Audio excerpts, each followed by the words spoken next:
नमः शिवाय। जय माता दी दोस्तों, आप देख रहे हैं आपका अपना YouTube चैनल व्रत त्योहार कथाएं। मैं हूं आपके साथ रिमझिम शर्मा। आप सभी भक्तों का एक बार फिर से श्रावण मास महात्म्य में बहुत बहुत स्वागत है। आज इस वीडियो में मैं आपके साथ श्रावण मास महात्म्य का चौथा अध्याय सुनाने जा रही हूं। तो प्रेम पूर्वक सभी भक्त भगवान शिव के भोलेनाथ के नाम का जयकारा लगाकर इस कथा का श्रवण करेंगे। हर हर महादेव। भगवान सदाशिव ने श्री सनत कुमार जी से कहा कि हे ब्रह्मपुत्र, अब मैं तुम्हें धारण पारण व्रत के संबंध में बतलाऊंगा। तुम ध्यान पूर्वक सुनो। पूर्व प्रतिपदा तिथि को पुण्याह वाचन करवाने के पश्चात मेरे लिए व्रत करना चाहिए। एक दिन धारण तथा दूसरे दिन पारण करना चाहिए। धारण में उपवास तथा पारण में भोजन विहित है। व्रत करने वाले को मास की समाप्ति पर उद्यापन करना चाहिए। प्रथम श्रावण मास की समाप्ति में कीर्तन पुण्याह वाचन कराकर हे वत्स आचार्य और ब्राह्मणों का वरण करना चाहिए।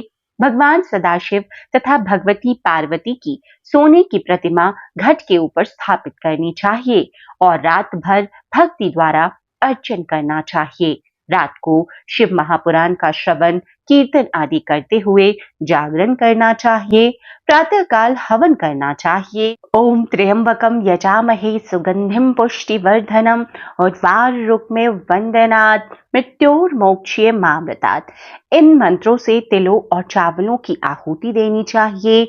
षट्क्षर ओम नमः शिवाय मंत्र से खीर की आहुति देनी चाहिए। फिर पूर्णाहुति देकर शेष कार्य को संपन्न करना चाहिए। ब्रह्म भोज करवाकर आचार्य का पूजन होना चाहिए। हे योगीश, इस प्रकार व्रत करने से मनुष्य ब्रह्म हत्या आदि पापों से भी मुक्त हो जाता है। इसमें रत्ती भर भी गुंजाइश नहीं है संदेह की। अतएव हे श्रेष्ठ, श्रावण मास का व्रत सभी को करना चाहिए। हे महाभाग, अब तुम श्रावण मास में उपवास की विधि सुनो। हे ब्रह्मपुत्र, स्त्री अथवा पुरुष को इस व्रत के लिए संयात्मा एवं जितेंद्रिय होकर प्रतिपदा तिथि को प्रातःकाल इस व्रत का संकल्प लेना चाहिए। अमावस्या के दिन लोकोपकारी वृषभ ध्वज भगवान शंकर का 16 उपचार से पूजन करना चाहिए। ब्राह्मणों का वस्त्र अलंकार आदि द्वारा पूजन करना चाहिए। यथाशक्ति भोजन करवाकर प्रणाम तथा विसर्जन करना चाहिए। इस प्रकार मास उपवास का व्रत मुझे प्रीतिदायक 1 लाख संख्या वाली रुद्रवर्ती विधि से करना चाहिए। हे महाभाग, ध्यान पूर्वक सुनो। यह विधि जो कि मैं तुमसे कहने जा रहा हूं संपूर्ण सिद्धियों को देने वाली है। सादा रुई से 11-11 बत्तियां बनावे। मुझे प्रीति से यह बत्तियां रुद्रवर्ती के नाम से कही जाती हैं। श्रावण मास के प्रथम दिन इस विधि से संकल्प करें। श्रावण मास में देवों के देव महादेव हैं। मैं भक्ति से उन गौरीश की 1 लाख बत्तियों से आरती करूंगा। यह संकल्प करने के पश्चात 1000 बत्ती द्वारा प्रतिदिन पूजन करना चाहिए। समाप्ति पर 71,000 बत्ती से आरती करनी चाहिए या प्रतिदिन 3000 बत्तियों द्वारा आरती करनी चाहिए। अंतिम दिन 13,000 बत्तियों द्वारा आरती करनी चाहिए या एक ही दिन में 1 लाख रुद्रवर्ती को प्रज्वलित करना चाहिए। यह बत्तियां मुझे अत्यधिक प्रिय है। इनको शुद्ध घृत से संचित करना चाहिए।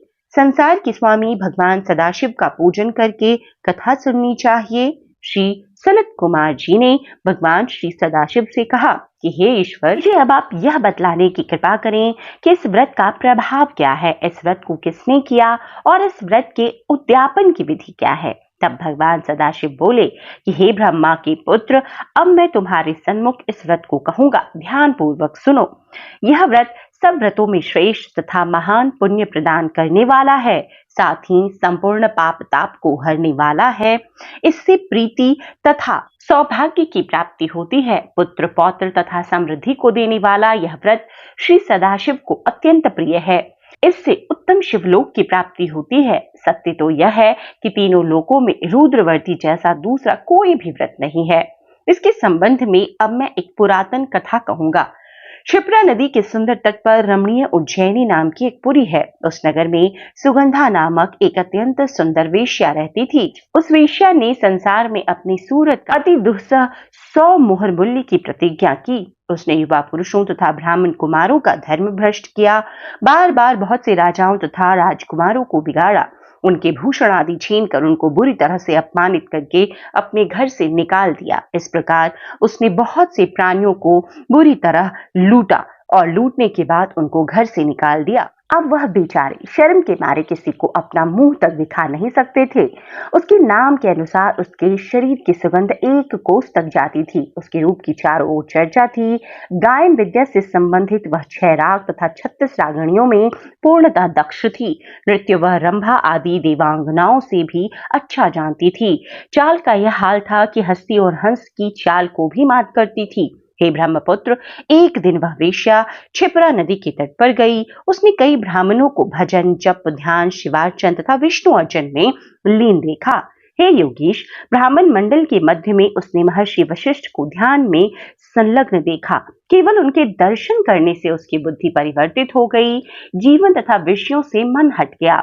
उसने महर्षि को बारंबार प्रणाम करके अपने पाप कर्मों के नाश का उपाय पूछा। उसने कहा कि प्रभु, मैंने आज तक बहुत पाप किए हैं। हे विपेंद्र, आप मुझे उन पापों के नाश का उपाय बतलाइए। भगवान सदाशिव ने श्री सनत कुमार से तब कहा कि महर्षि वशिष्ठ ने उस वेश्या की बात सुनकर उससे कहा, तुम मेरी बातों को ध्यान पूर्वक सुनो।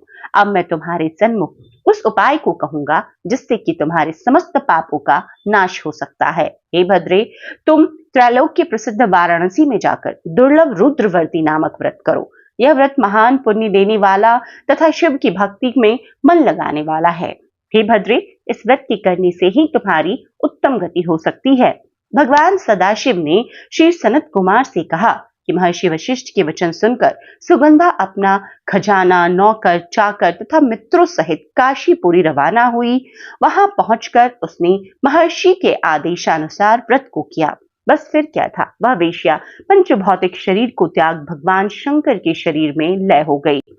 जो स्त्री इस व्रत को करती है, वह जिस भी इच्छा से इस व्रत को धारण करती है, वह उसे अवश्यमेव प्राप्त होती है। हे सनत कुमार, अब तुम माणिक वर्तियों का महात्म्य सुनो। माणिक वर्तियों का व्रत करने से स्त्री मेरे अर्धासन की भागीदार होती है। वह स्त्री महाप्रलय के अंत तक मेरी प्रिया होकर निवास करती है।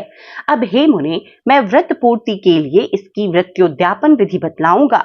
मनुष्य को चाहिए कि पार्वती सहित भगवान श्री सदाशिव की प्रतिमा बनवाकर प्रतिमा को स्थापित करे। भगवान सदाशिव की सोने की तथा नंदी की प्रतिमा चांदी की होनी चाहिए। यथाविधि पूजन करके रात्रि में जागना चाहिए। प्रातः काल में नदी में स्नान करना चाहिए।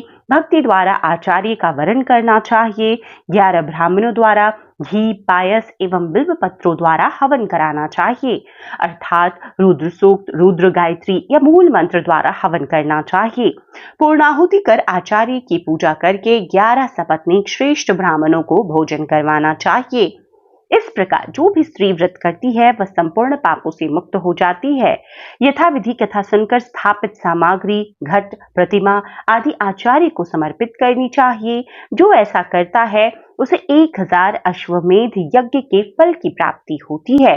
तो इस प्रकार भगवान श्री सदाशिव ने श्री सनत कुमार को माणिकवर्तियों और रुद्रवर्ती व्रत का संपूर्णता से महत्व 4थे अध्याय में वर्णन किया है।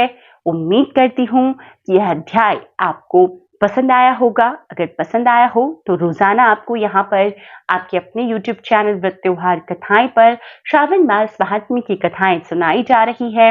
उन सभी कथाओं को भी आगे भी जरूर श्रवण करें। पहली बार चैनल पर आए हैं, इस तरह की कथाएं आपको भी अच्छी लगती है तो चैनल को सब्सक्राइब करके नोटिफिकेशन के लिए बेल बटन भी प्रेस कर दीजिए, ताकि आने वाले समय में सभी व्रत कथाओं की संपूर्णता से जानकारियां आपको सही समय पर प्राप्त होती रहे। वीडियो देखने के लिए बहुत बहुत शुक्रिया। हर हर महादेव।